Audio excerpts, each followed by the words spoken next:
নমস্কার বন্ধুরা। কোম্পানি আমাদের নতুন নতুন গাড়ি দেয় চালানোর জন্য। আমাদের যে ইনচার্জ আছে এরা নতুন ড্রাইভার নতুন ড্রাইভারকে এরা নতুন গাড়িতে তুলে দেয়। যে পুরনো ড্রাইভার যাকে একটু ভালো গাড়িতে দেবে তা দেয় না। যোগ্য ড্রাইভার এরা তোলে না পয়সার কারণে। নতুন বোলেরো ভেঙে চুরে নিয়ে এসছে। কি অবস্থা আছে আমাদের গ্যারেজে কাজ হচ্ছে, আমি দেখাচ্ছি আপনাকে।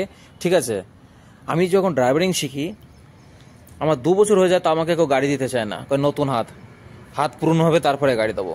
আর এখানে এসছে নতুন নতুন ছেলে, 6 মাসও হয়নি গাড়ির লাইসেন্স কোনোরকম বের করে নিয়ে এসছে, ট্রাক্টর চালায় ধাক্কা মারে, তাদেরকে নতুন নতুন গাড়ি দিয়েছে চালাতে। এই সিস্টেম কি বলবো, কোথায় চলে গেছে দুনিয়া।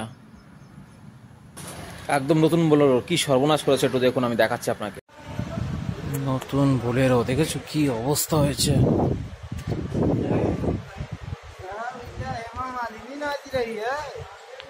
একদম ভেঙে চুরে অ্যাক্সিডেন্ট করে বরবাদ করে নিয়ে এসছে। কোম্পানি আমাদের গাড়ি দেয়, সঠিক ড্রাইভার এরা চড়ায় না পয়সার জন্য।